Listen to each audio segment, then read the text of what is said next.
The Lord be with you.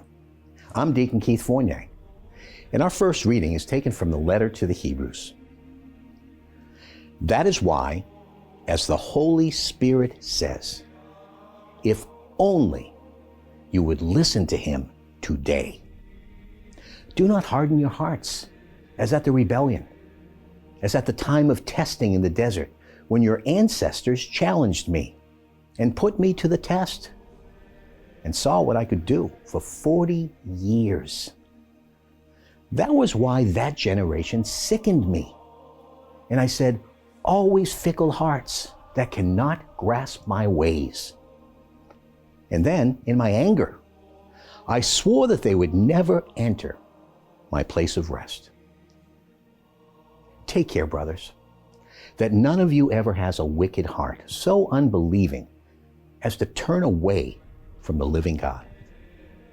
Every day, as long as this today lasts, keep encouraging one another so that none of you is hardened by the lure of sin. Because as we have been granted a share with Christ, only if we keep the grasp of our first confidence firm to the end. And our response is taken from Psalm 95. Come, let us bow low and do reverence. Kneel before Yahweh, who made us. For he is our God, and we the people of his sheepfold, the flock of his hand. If only you would listen to him today. Do not harden your hearts as at Meribah, as at the time of Massah in the desert, when your ancestors challenged me, put me to the test, and saw what I could do. For 40 years that generation sickened me, and I said, always fickle hearts that cannot grasp my ways.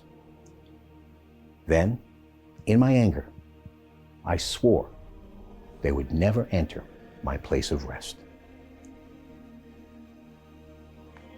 And a reading from the Holy Gospel according to St. Mark. A man suffering from a virulent skin disease came to Jesus and pleaded on his knees, saying, if you are willing, you can cleanse me. Feeling sorry for him, Jesus stretched out his hand, touched him, and said to him, I am willing, be cleansed. And at once, the skin disease left him, and he was cleansed. And at once Jesus sternly sent him away and said to him, mind you, tell no one anything, but go and show yourself to the priest, and make the offering for your cleansing prescribed by Moses, as evidence to them. The man went away, but then started freely proclaiming and telling the story everywhere, so that Jesus could no longer go openly into any town, but stayed outside in deserted places. Even so, people from all around kept coming to him. The Gospel of the Lord.